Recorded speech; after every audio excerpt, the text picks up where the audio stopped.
Dulu ceritanya diantara ceritanya manakibnya Sayyid Ja'far Shadiq itu, kalau ada orang memaki-maki dia itu dikirimi hadiah. Kenapa ya? Karena kebaikan kamu telah kamu berikan kepada saya, ini hadiahnya. Sampai malu yang ngeritik. Kan kalau orang ngerasani itu kan kebaikannya dikasihkan sama yang dirasani. Lah kamu kan ngajinya seperti itu, tapi dirasani kok susah. Harusnya kan kasih aja, ditransferi saja. Alhamdulillah. Ya karena kita salah menamain tadi, sing rasani pembenci, pembenci itu bahaya. Sehingga kamu mereaksi secara serius. Coba kalau kamu pakai hukumnya Allah dan Rasul, pembenci itu pemberi kebaikan. Istri marah adalah pemberi kebaikan. Ada yang berani mulai meraktekan? Latih begitu terus, insya Allah nanti hidup kamu barokah. Itu disebut wa'allama adamal asma.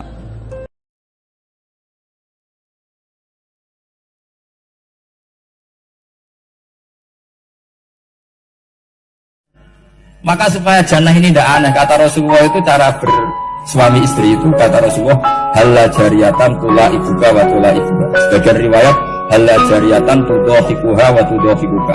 Kamu cari perempuan yang gampang bulan, gampang rileks. Mula apa itu rileks, mutohaka ya rileks. Saya berkali-kali cerita, saya ini termasuk orang yang nggak pernah diskusi penting sama istri saya, karena takut tegang. Karena kalau tegang itu yang suaminya kalah. Jadi saya nggak pernah diskusi penting. Saya kemarin mau ke Pasuruan ya, mau ke Peloso itu ditanya, mau kemana? Ya tidak tahu. Terus pulangnya kapan? Ya tidak tahu. Itu kok roh. Ya saya senang saja.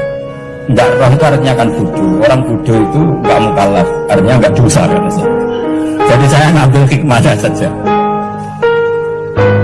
Ditakoki kok jawabannya ora jelas. Orang jelas itu misteri. Memang dunia itu penuh misteri. Pokoknya tak itu.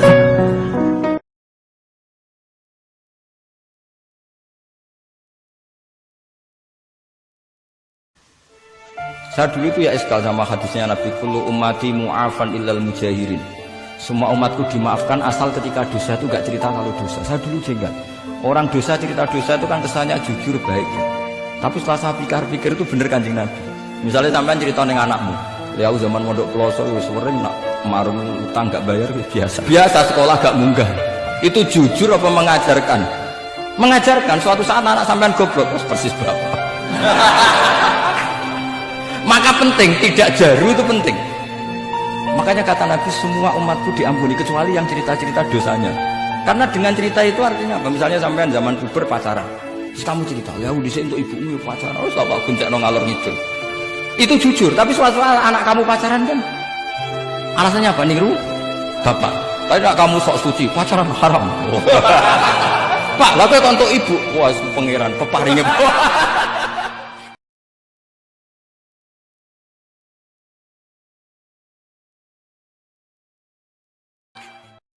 Orang soleh sendiri itu sebetulnya nanti masih ditanya sama Allah tadi.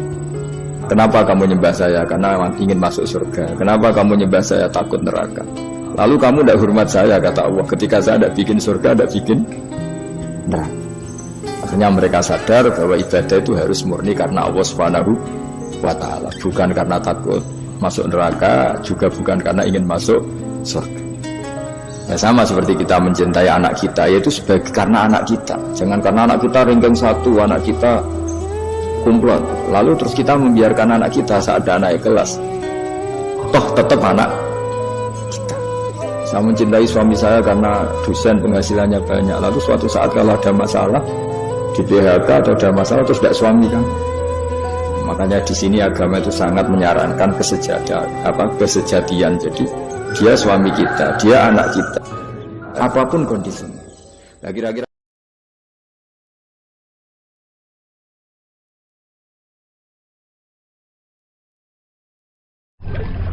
kowe kadung salah lah, itu statusem tetap kawula. Statusnya pangeran tetap pangeran. Jadi status permanen hubungan kita dengan Allah adalah Allah tetap Tuhan dan kita tetap hamba. Jangan sampai karena kita banyak dosa kemudian merasa tidak layak jadi hambanya. Loh, ngerasa layak tetap kawulane apa? Pangeran.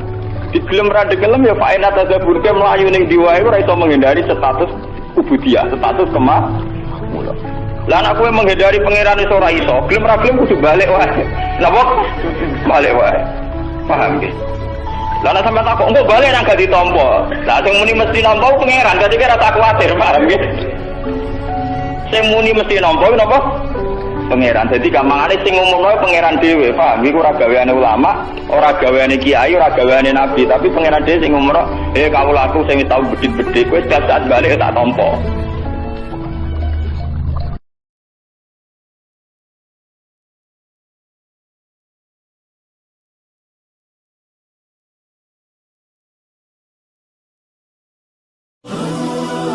Banyak orang naruhan itu banyak yang nangis ketika saya ngomong ada seorang ibu-ibu meninggal, anaknya sering ngeluh karena dunia entek ngurmat ibu.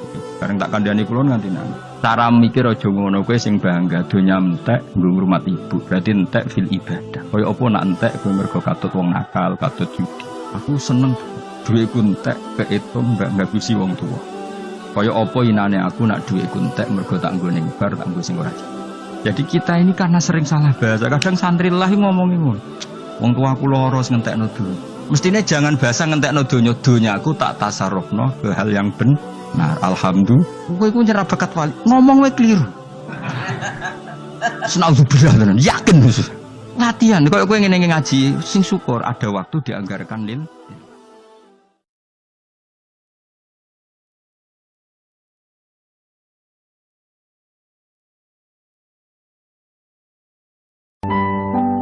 Nabi Ayub itu diuji punya penyakit itu lama sekali. Terus ketika istrinya mulai galau itu mulai gundah, kamu itu Nabi kok diuji sampai sekian lama? Terus si Nabi Ayub tanya, kamu sehat sudah berapa puluh tahun? Sudah kira-kira 60 tahun itu. Kamu sakit, kita sakit baru berapa 1 tahun? Ya sudah, kamu harus ingat betapa Allah ngasih kesehatan itu jauh lebih lama ketimbang kita ngadepi penyakit.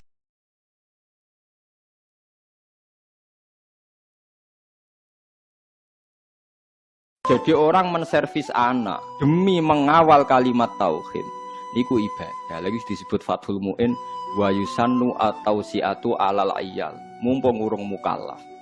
Sementing aja sampai kecewa mbek sistem keluarga, engko suwe-suwe kecewa mbek sistem Islam yang Anda tanamkan. Di bocah anak wis seneng ngaji Quran, seneng ibadah iku kudu mbok dukung. Ahli cacilik dolanan iki idolanan, termasuk hebatnya Rasulullah. Bahkan Hasan Husain nate dolanan jeruat dibeto lebu kamare Nabi. Nabi ki mboten ngloro iki meneng emang. Lah iku mbok praktekno kita qabala wa minna kita qabal ya karim. Tapi itu nyata, ini tareh. Mergo sing terusno tauhid itu mesti anak. Mbok niat mati khai bapake ora ngger anak ngamal soleh, otomatis kintuk kiriman napa?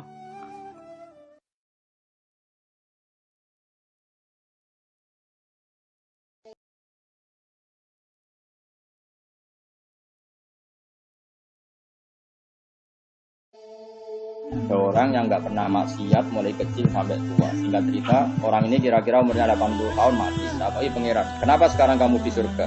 Karena saya selalu doa dan tidak pernah maksiat. Ini bukti kalau surga ada karena amal. Sama Allah, ya sudah kamu di sini 80 tahun saja. Kaget dia. Kenapa kamu kaget? Yang saya ketahui ya Allah, surga itu selawas-selawas. Ya jarimu aku yang mlebu swarga mergo ngamalmu. Nak mergo ngamalmu ya 80 tahun, kowe ngamal 80 tahun.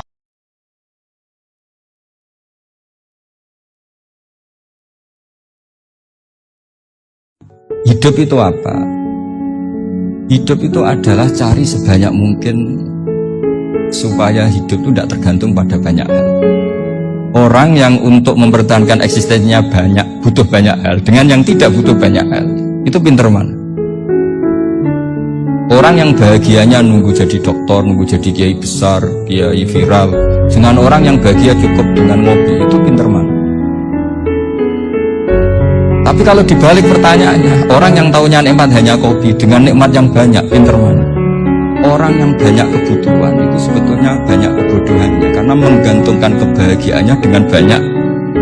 Makanya Imam Syafi'i ngendikan, istighna itu apa? Al istighna anisya labi. Yang dikatakan kecukupan adalah berusaha sebanyak mungkin banyak hal tidak kamu butuhkan. Bukan memenuhi semua kebutuhan kamu, karena nafsu kamu ini tidak ada batasnya gitu. Kalau kamu penuhin nggak akan selesai.